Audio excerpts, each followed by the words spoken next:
Theravada and Mahayana. When we want to have a complete knowledge of the Buddha Dhamma, we must have a general knowledge at least about these two main sects, Theravada and Mahayana. At the beginning, I have to tell you, still many scholars in different countries use the word Hinayana instead of Theravada. It is absolutely wrong, because Hina means low, base, Yana means vehicle. The word Hina has been used in our canonical text to indicate base and low. Therefore, no sensible person will use that word to indicate a doctrine preached by the Buddha. It is a mistake, grave mistake. And also it is very important to note that the Theravada and Mahayana, these words are not found in the Tripitaka, the canonical text, not even in the commentary. Either the word Hinayana or Mahayana, these words are not found. Now let us think of the meaning of the word first. Thera means old man. Vada means doctrine. Old man is very important in Buddhism, but in society, all men, all women are not so important.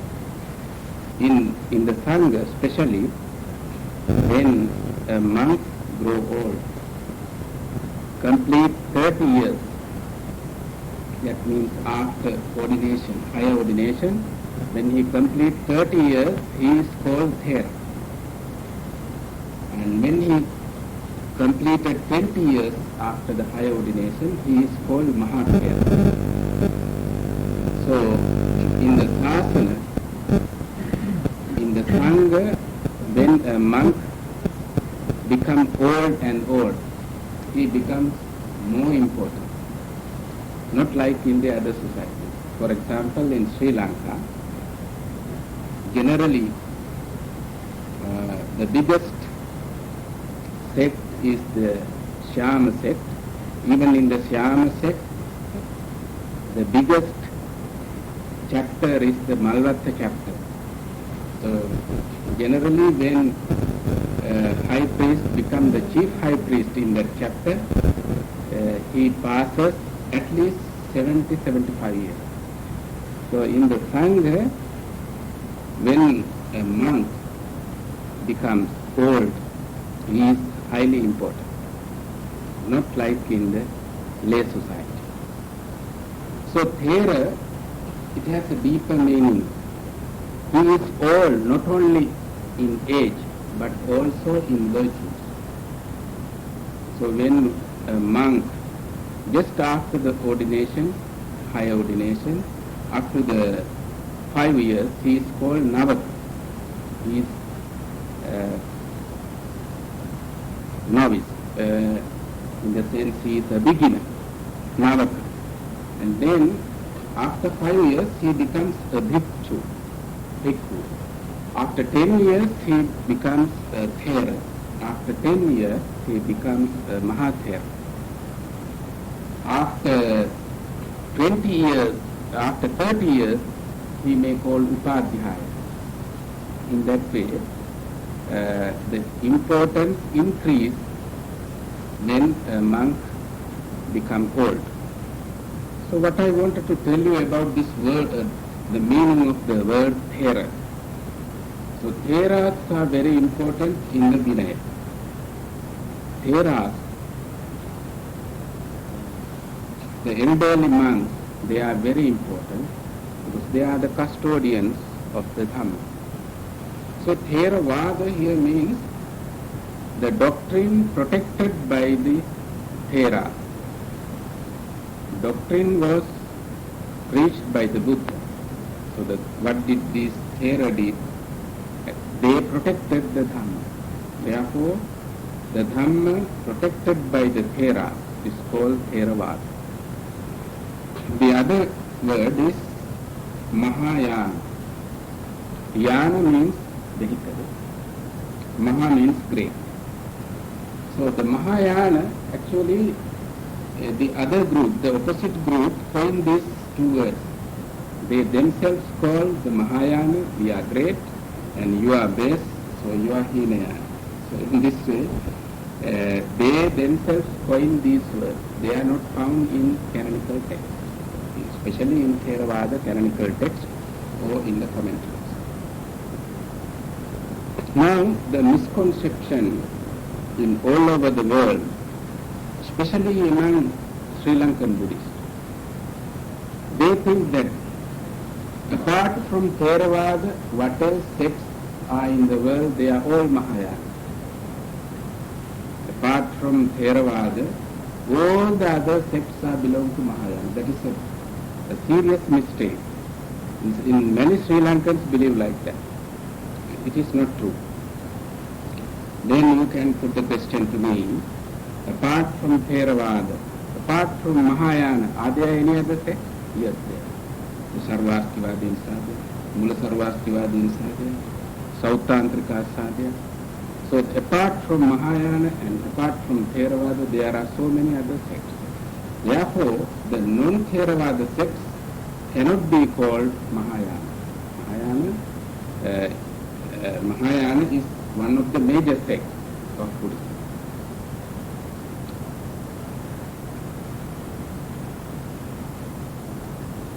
So, next.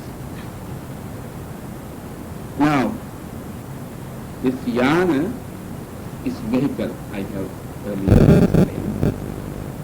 They coined this word thinking of the bodhi as yana. Bodhi means attainment, enlightenment. There are three ways of attaining enlightenment: by becoming an arhat, by becoming a pratyeka Buddha, by becoming a Buddha, one can realize nirvana. So these attainments are called bodhi. In Pali word, Savaka Bodhi, Pacceka Bodhi, and Samma Sambodhi. These are the three bodhis. So by becoming an arhat, by becoming a Pacceka Buddha, by becoming Samma Sambuddha, one can realize nirvana. So then, why these groups specially attach much importance to become Buddha? Because they thought after becoming Buddha, he can himself realize Nibbana, and also Buddha can guide others also to attain Nibbana. That is true. The Theravadins also believe it. There is no difference of opinion regarding that matter. But the only thing is, the Mahayanists, they, in many of their texts, they explain becoming, if somebody attains nirvana, becoming an arhat, it is not complete. The arhat cannot eradicate defilements completely. There may some defilements remaining in arhat. So the attainment of the arhat is not complete. But they don't talk much about the pratyeka Buddhas. That is also, we have to make note of it. Actually, when we think of the historical development, we can understand why they criticize arhats. We can understand. when I come to the other points, you will be able to understand. Now, at the beginning, we must understand the Arahant, Pacceka Buddha and the Buddhas. Arahant is the saint who eradicated defilements completely. But his wisdom and his thinking power is not same as the Pratyeka Buddha. Because the Arahant cannot attain Arahanthood without guidance of any other saint. Now, for example, you know the Kolita Upatissa, they just listening to the verse recited by Venerable Assaji, they attained Sotapatti. Later, they became Arahant. So, the Arahant every time needs somebody else's guidance. And they can guide others after attaining Arhathood, they can guide others. But the Pratyeka Buddha is a saint. He realized Four Noble Truth without any external support. But he has no capacity of convincing others. Therefore, the word Pacceka Buddha has been translated into English as silent Buddha. Silent Buddha. It is not correct, but anyway, the scholars have used that word, silent Buddha. He is not silent. He talked to the people, but he has not the capacity of convincing others. Then the Samma Sambuddha is the person who realized the Four Noble Truth without any external support completely. He realized the Four Noble Truth completely without any external support. He is called Samma Sambuddha. Buddha means the person who realized the Four Noble Truth. Samma means completely. Sambuddha means the person who has realized the Four Noble Truth completely without any external support. So, when we aspire to attain Nibbana, we have to attain one of these attainments. These three attainments, three bodhis are called Yana. In Sanskrit, they have used the word Yana. So for the Buddhahood, Buddhayana, the means of attaining Pratyeka Buddha is Pratyeka Buddhayana, and the means of attaining Arhathood is called Sravakayana. So first you please remember this difference among these three saints. Now let us think of the meaning of these words and general idea, have a general idea about these two sects. When we consider the historical development of Buddhism, we call Theravada Buddhism early Buddhism, and the other section, the Mahayana Buddhism, we call the developed Buddhism. When we think of the historical development of Buddhism, the early Buddhism is Theravada. The developed Buddhism is the Mahayana Buddhism. When we consider the nature of the doctrine, we can say the Theravada Buddhism is the conservative Buddhism, because those Theras, they didn't like to make a single change. They didn't like to change. Even at the first council, according to the Buddha's advice, some monks, some arhants, not ordinary monks, some arhants discuss the matter, whether we should abolish the minor rules. So Venerable Kassapa suggested it is better not to abolish the minor rules now. So the Theravadin's attitude is not to make a single change in the Dhamma and the Vinaya. So therefore they seem to be conservative. And the other group, they are liberal minded. They, when the occasion arose, they didn't hesitate to change, make some amendments to suit the time and the situation and the country. Therefore, they were liberal minded from the very beginning. And when we think of the geographical expansion of Buddhism, we can say, as scholars use the word, Southern Buddhism for the Theravadis, Northern Buddhism for the Mahayanists. But these two terms are not inaccurate, because they are not correct.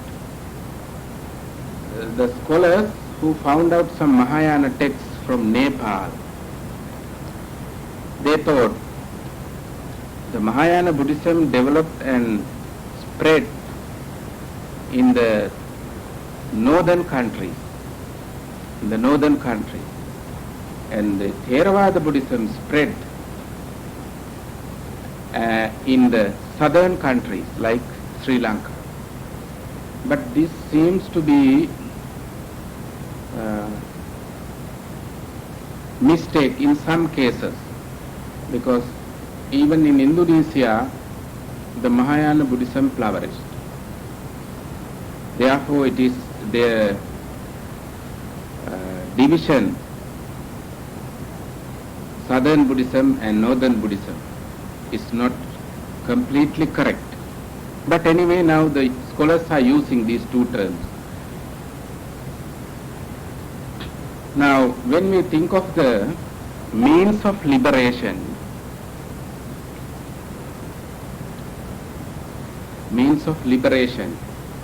as the Mahayanists explain, the Theravada is Hinayana and the other section is Mahayana.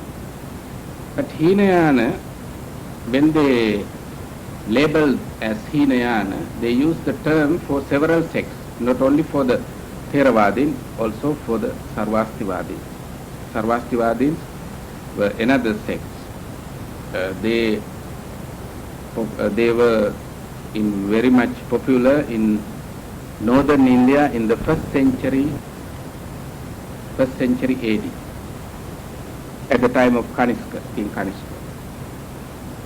Now, when we think of the language of these two sects, the Pali was used by the Theravadis, and the Mahayanists used Sanskrit, Prakrit language and the Apabhransa language.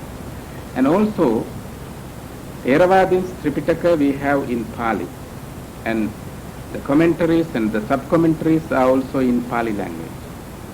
Once I explain a bit about the Pali language. And the Mahayana canonical texts are in Sanskrit, some texts are in Prakrit, some texts are in Apabhransa.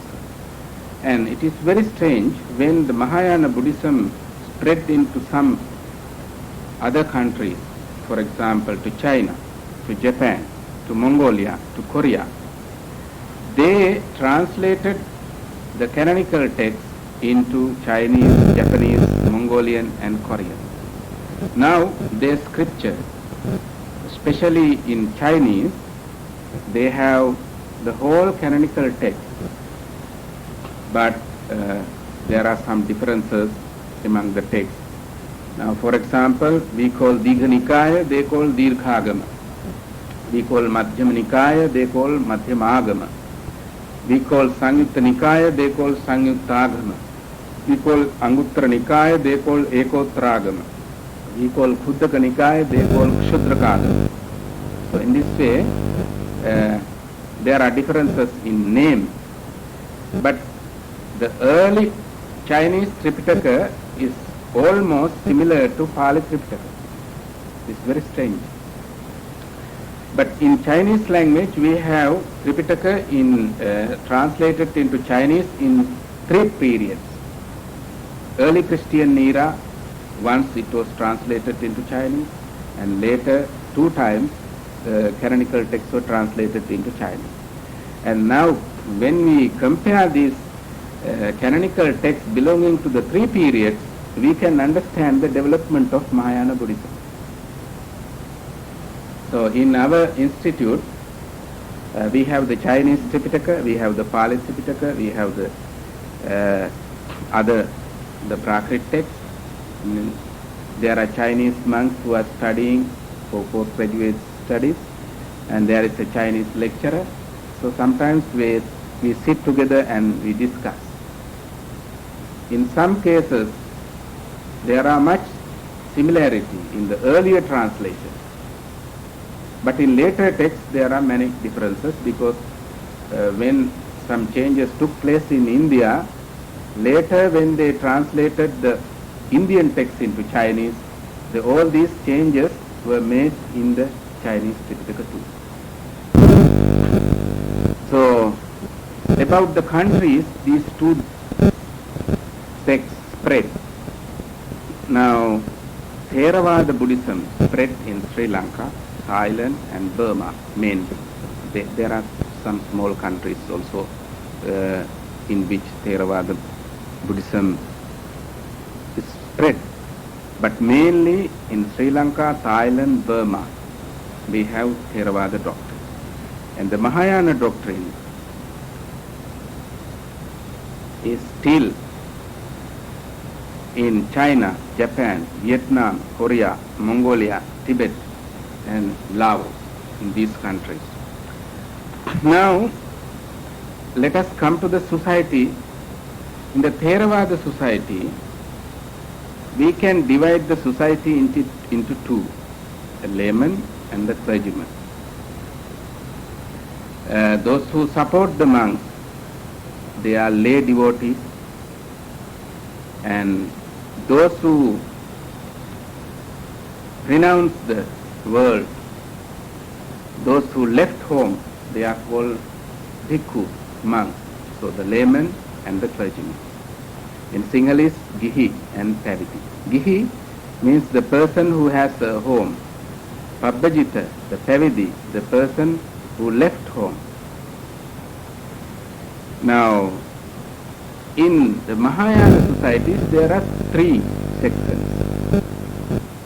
There are laymen, there are clergymen, and apart from these 2 sections, there is another section. You will be surprised to hear. They are called Tantric. They are neither laymen nor clergymen. So there is a Lama, famous Lama in Vishwabharati University when I was studying Tibetan under him. So many people used to ask me whether he is a monk or a layman. And I used to tell them, he is neither a monk nor a layman. Then what is he? He is a Tantric. Tantric means he has a family. He has children. But he is not a layman because he wears robe and he performs rituals and rites. He daily he makes prayers to Amitabh, some other Avalokitesvara, and he can do any kind of job, but this particular Lama was teaching in the university. So he is not a layman, but he is not a clergyman also. So he is in the middle. So in Mahayana society, there are 3 groups in society. Now let us come to the history. Before we come to the history of Mahayana, we have to think of the disruptive forces in the time of the Buddha. In the time of the Buddha, there were some revolutionary monks. There were some monks, they tried to interpret the Buddha's doctrine in different ways. And there were some monks who who try to make schism in the Sangha. So, at the beginning of the Sasana, in the early period of the Buddha Sasana, those monks who entered the Sangha, they entered the Sangha renouncing the world. So later, when Buddhism was more popular, then various type of people entered the Sasana. Small boys, the young men, old men, educated people, and some heretics, various type of people entered the Sasana. Some monks, they had different idea in their mind. There is one incident in Anguttara Nikaya. One monk told the Buddha that I can't observe, I can't abide by all these 220 rules. Therefore I leave the Sasana, I disrobe. This monk said. So there were such monks. And there is another incident. One monk interpreted the Buddha's word in different way. He said, it is the conscious which goes to the next life just after the death. When somebody dies, this conscious vijnana goes to the next life. So in this way he misinterpreted. At the time Buddha was there, therefore he could take the necessary step to rectify this wrong interpretation. And there is another occasion, there was one attendant monk who attended the Buddha. He was following the Buddha. Buddha was going through a forest. Buddha asked this attendant monk to follow him. The monk said, no, Bhante, I can't go by this way, better to go by this way. So he told the Buddha. The Buddha said, no, this is the way we have to go. Better not to take the other way. The monk said, no, better to go by this way. So he argued with the Buddha and said, oh, if you don't come with me taking this way, then you keep your ball here, I am going. The monk left the ball with the Buddha and he went away. There were such monks.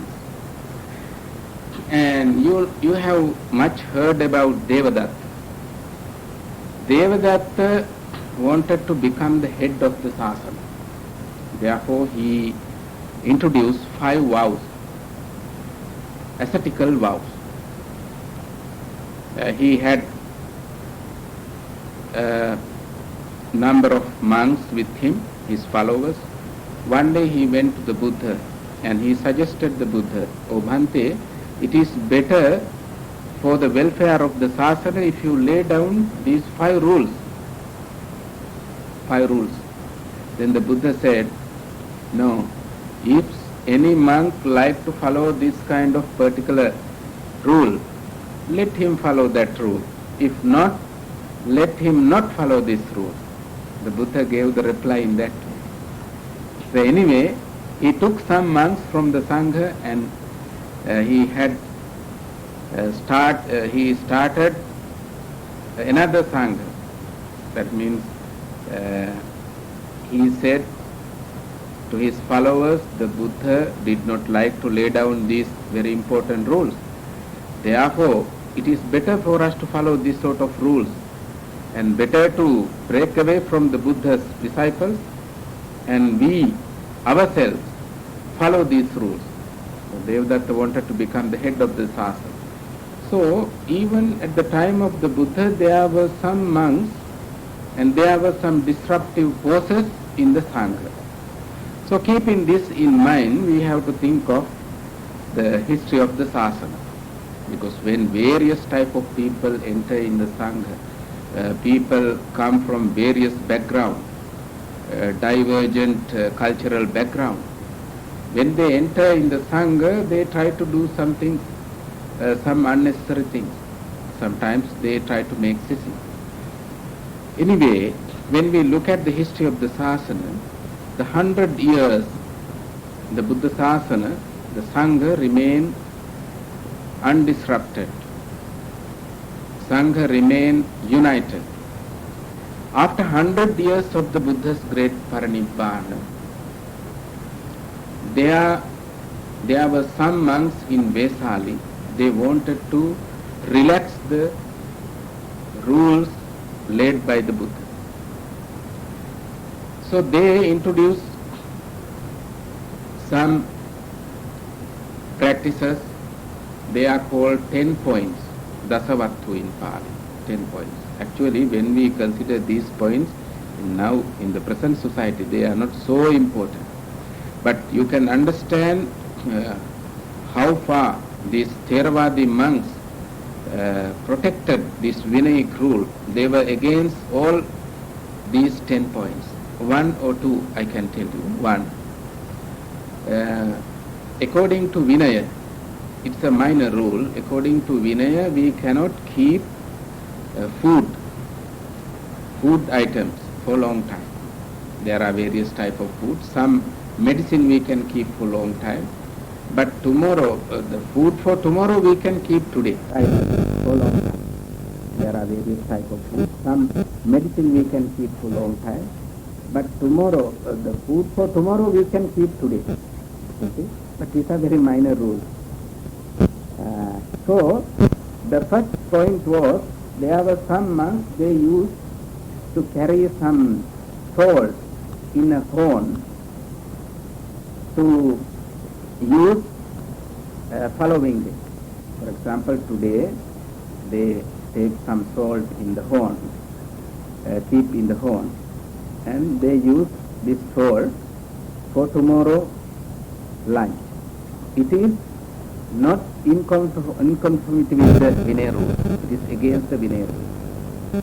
So this sort of very minor rule. 10. The last one is to use the silver and gold. The 10th one. So these monks said, now according to the time and the society, we have to change these rules. We have to relax these rules. Therefore, there is no harm of violating this sort of rules.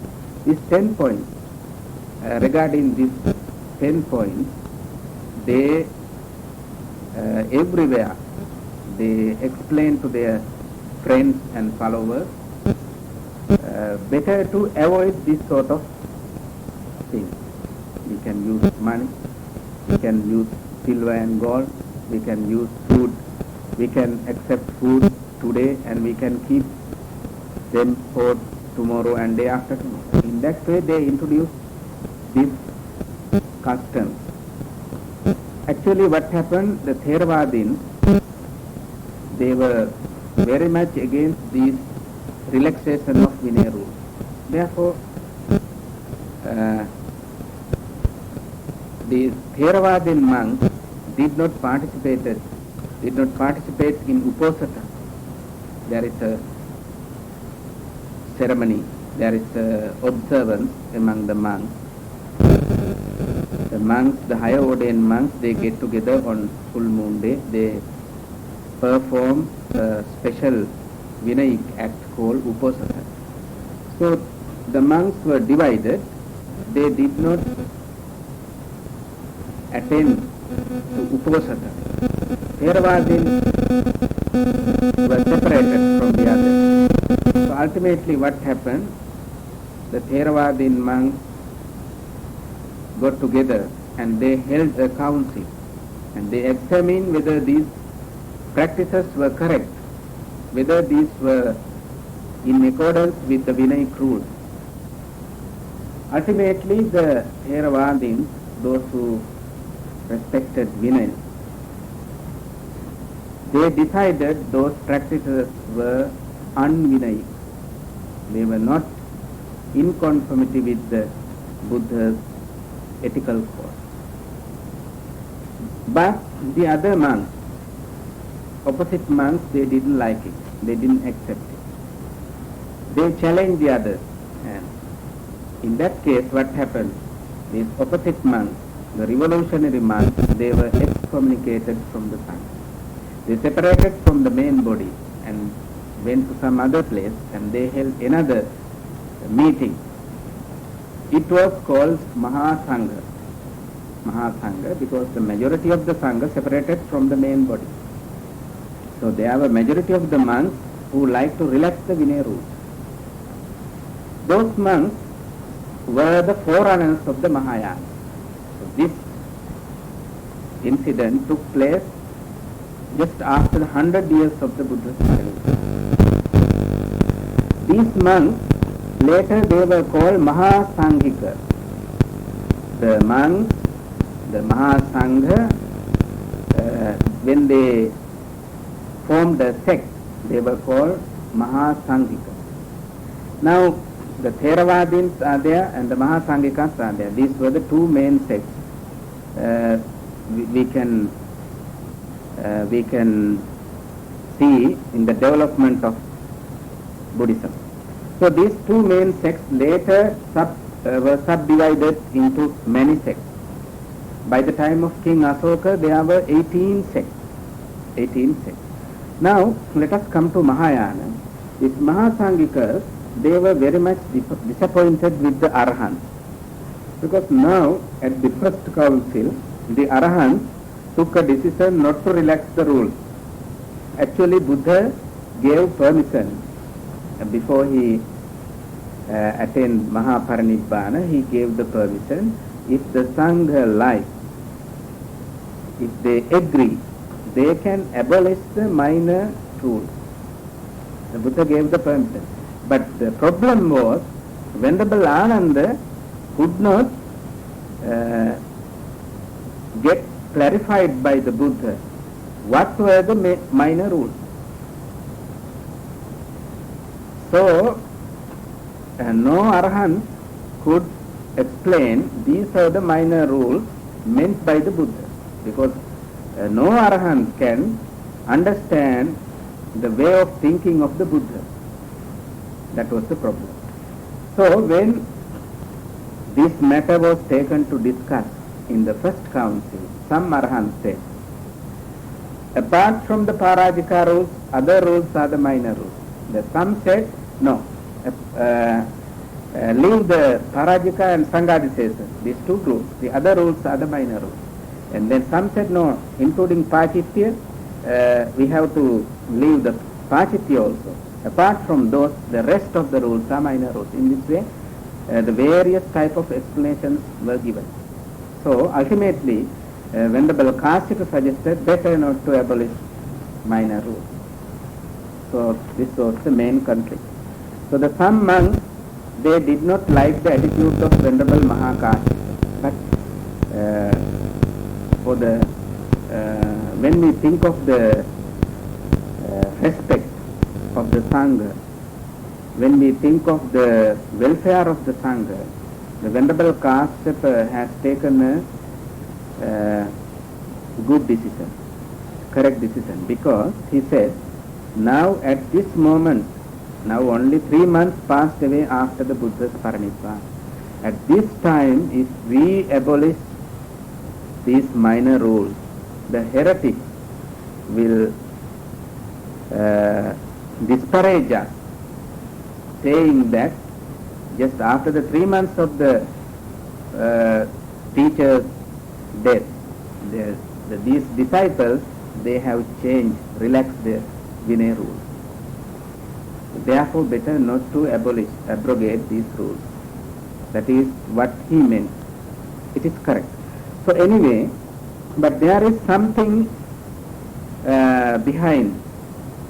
Now, because when the Buddha permitted, it is another point that Venerable Ananda could not get it clarified. But Buddha gave the permission to change, abolish some minor rules. That we cannot forget. So therefore, in course of time, some monks, those who didn't like the Theras, the elderly monks like Mahakasyapa, they thought, even the Buddha gave permission to us to abolish the rules. But these Arahants didn't give us the chance to abolish these rules. It is not good.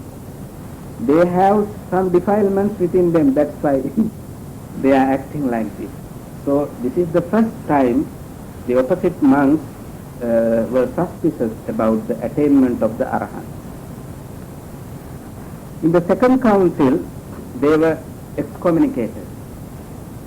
They not only excommunicated, the Theravadin monks, they said the others are sinful monks, papi bhikkhu. They used this word. So they were very much against the Arahant. Now after 100 years, now the opposite monks, these revolutionary monks, they thought these Arahants are base, they are low, they have defilement still in their mind. So this is the first time when we examine the history of Buddhism, how these early monks, the Mahasanghikas, thought of the Arahant. Now after 400 years, these ideas developed. Now they every time criticize the Arahants, they have defilement. Still they have to develop their mind. Their mind is not purified. They criticize the Arahant. Then they glorified the Buddha. It is the only honor, the only attainment. We must try to attain the Buddhahood. The Buddhayana is the only yana. They started to think, and they spread their doctrine to others. So now they use the yanas. For Arhants they use the Sravaka yana. For Pratyeka Buddhas, the Pratyeka Buddhayana. For Buddhas, the Buddhayana. But during these 3 centuries, after the first century of the Buddha's Parinibbana, there is a gap of 3 centuries. During this time, gradually developed the Buddhological ideas. Buddhological ideas means they glorified the Buddha. They introduced new interpretations regarding the Buddha. They said Buddha never was born in this earth. He never came to this earth. He was in the heaven, because they glorified the Buddha. Buddha cannot come to this world. He was in the heaven forever, but he sent some formed bodies, incarnations of the Buddha. And also, the Buddha never preached here. He preached in the heaven. So he sent his incarnation, and that in avatar in Sanskrit. That avatar, the incarnation, preached the people.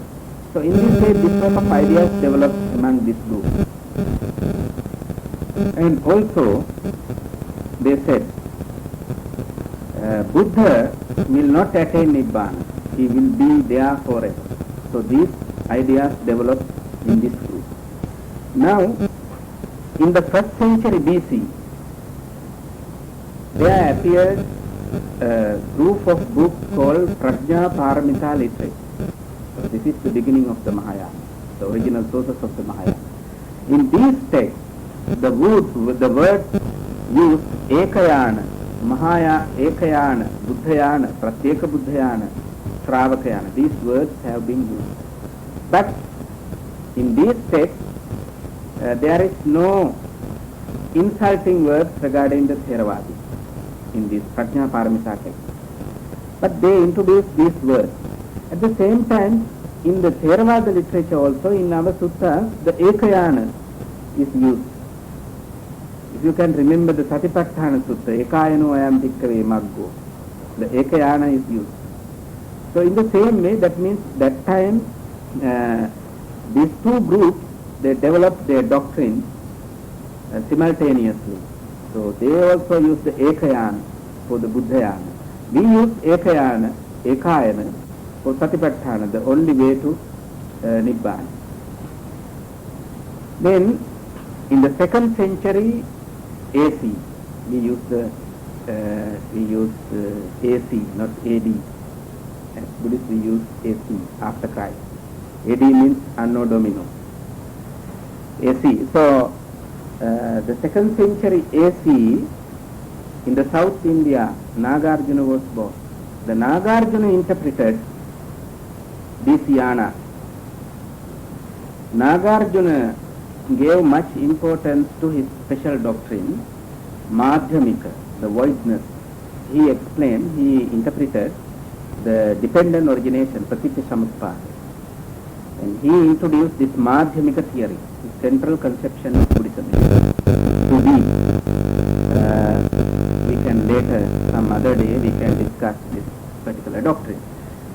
Nagarjuna was in the 2nd century AC, and his disciple was Aryadeva. They spread this central philosophy of Buddhism. In the 3rd century, end of the 3rd century, there was a great Mahayanic teacher. His name was Asanga. He actually used, for the first time in the history, he used the word Hinayana, because he said, this is the great Yana, and the others, all the other Yanas are low and weak.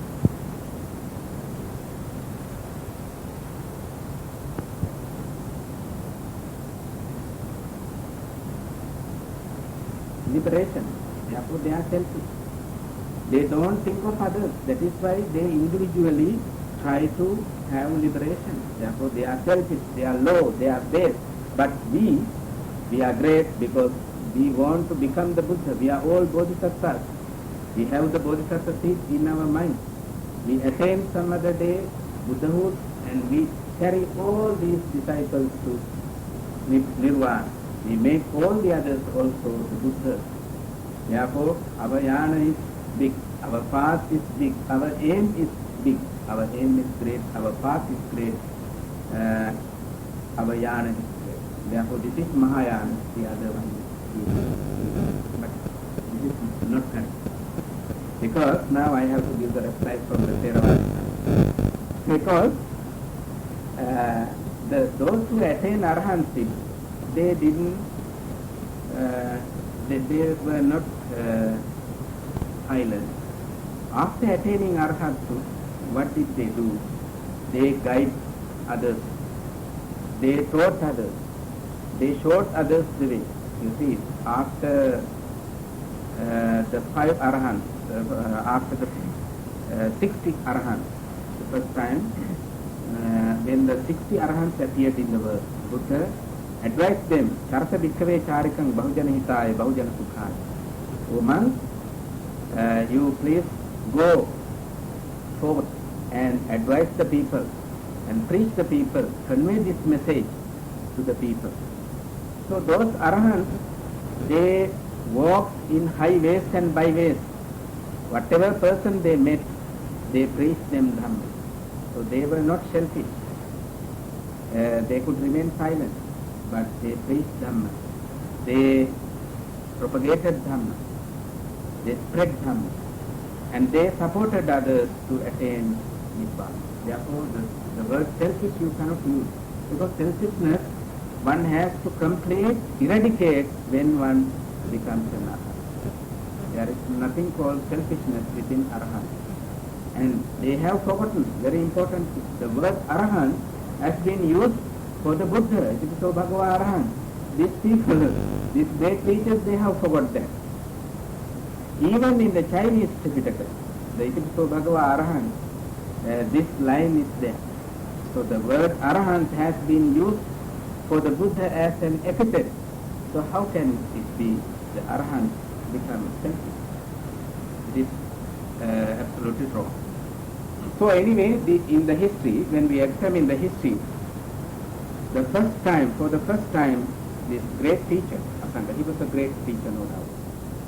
But even any great person can commit mistakes if he is not an Arahant.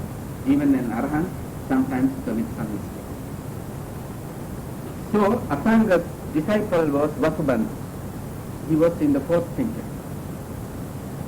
Then gradually Mahayana developed. These Asanga and Vasubandhu, they were 2 brothers. They were great teachers. Once when you have time, you please read about these great teachers. Asanga was meditating for 12 years. After 12 years, he realized that only real thing is the mind. All the other things are unreal. Therefore, he is called the Vijnanavadi. His theory, what he introduced is idealism, Vijnanavada. These central philosophy and Vijnanavada is the main doctrine of Mahayana Buddhism. Right?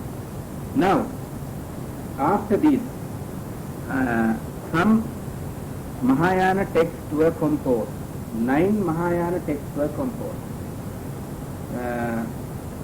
Prajnaparamita Sutra, Lankavatara Sutra, Divyavadana, Lalita Vittara, Gandavyoga Sutra, Sukhavati Sutra, etc.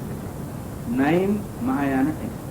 Now, you see the Theravada and Sarvastivada, these texts are getting ground in India. They become popular. And Mahayana also became popular. So they were in the competitive nature. They wanted to popularize their own doctrine. So they introduced new theory and new interpretation to Buddhism. Now, for example, in the history of Buddhism, the first time, the Sarvastivadins were responsible to create a Buddha's text. They were not belong to Mahayana. This is another misconception. Even among the great scholars, some scholars think that the Buddha image was created for the first time by the Mahayana. No, it's wrong. For the first time, the Buddha image was created by the Sarvastivadis. So, each sect, they introduced new methods, new techniques, new doctrines to popularize themselves. So they were in competitive attitude towards each other. Now, some sects worship pagoda. They were called Chaityakas. Some people worship Buddha image.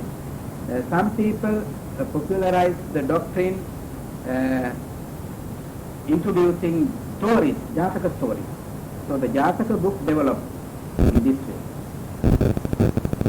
Now, we have to think of one of these 9 texts. I give you little detail about one book, Sadharma Pundarika Sutra. This is a later book.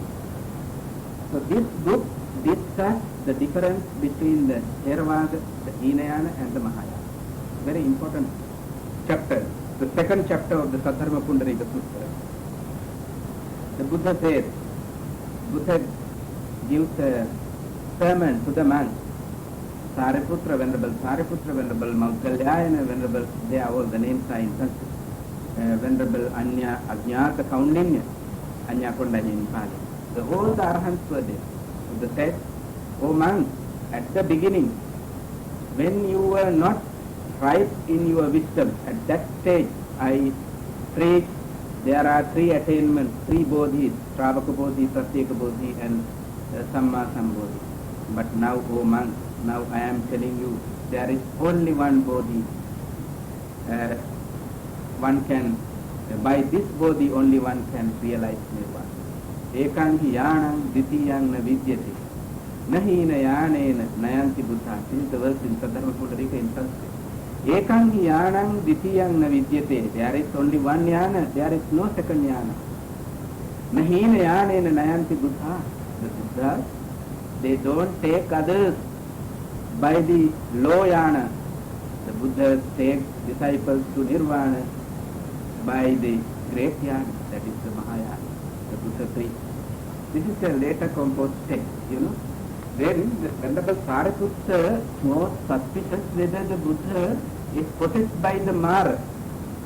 Venerable Sariputta was suspicious because Buddha said something else early and now he is explaining something entirely different.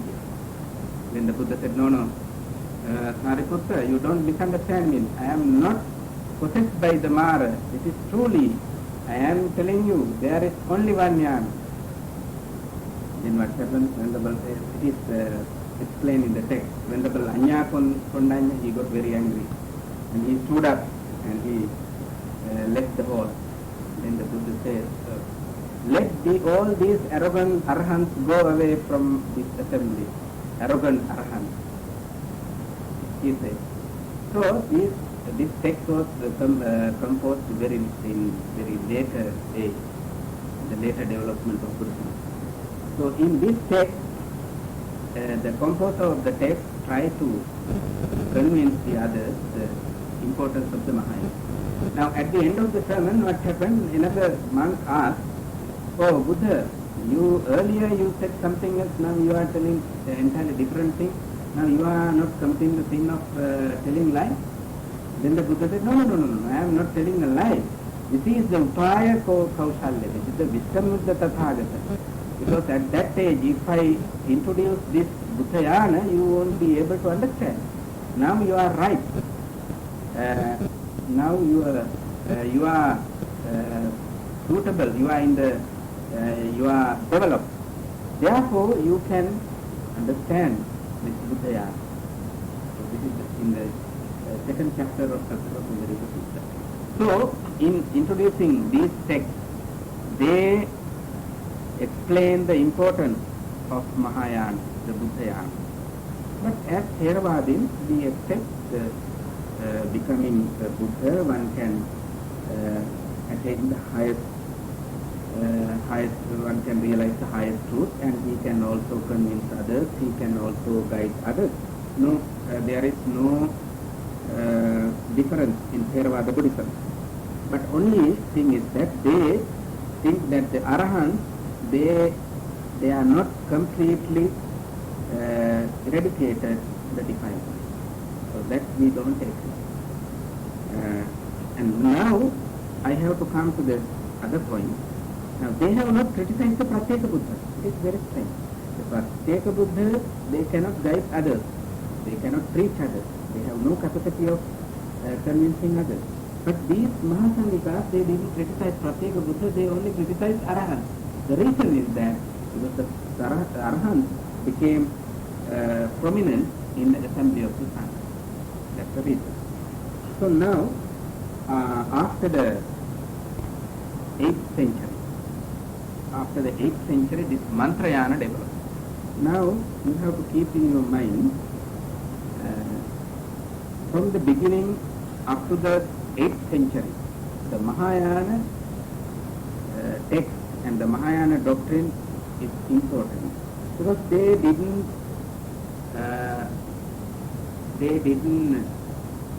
advise the people to leave the Vinaya completely. They said they accepted the Sila Samadhi Paya. They respected the Vinaya rule up to the 8th century. They, even in the Nagarjuna's book, there is a famous book called Suhurna Lekha. Lekha means letter to a friend in Sanskrit.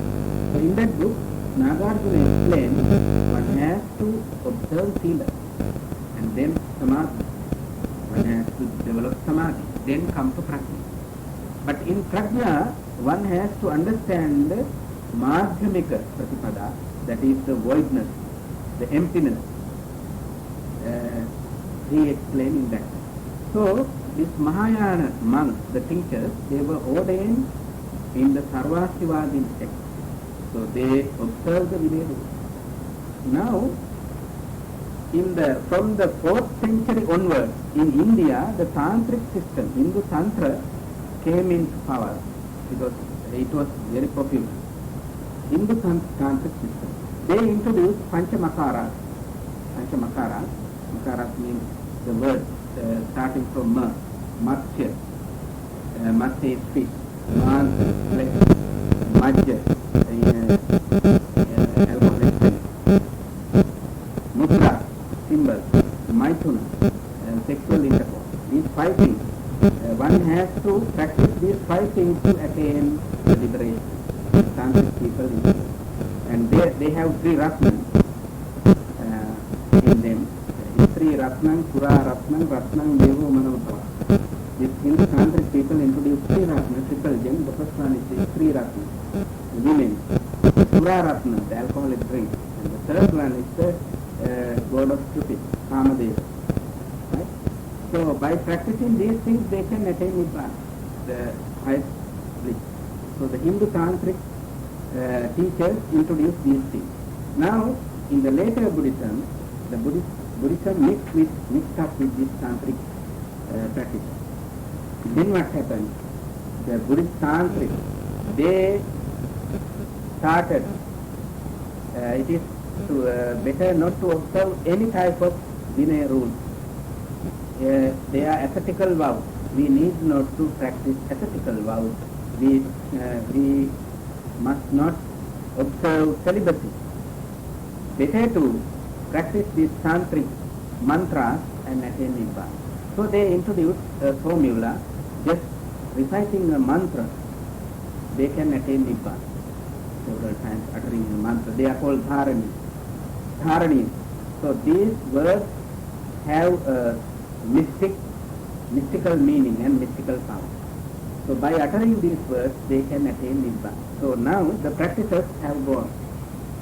The people who accepted this mantrayana, they did not like to practice this sila, because by uttering this mantra, they can attain Nibbana.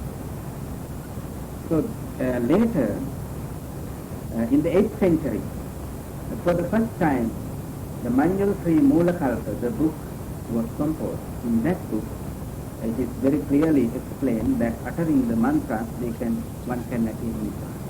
So this is called mantrayana. So when the mantrayana appears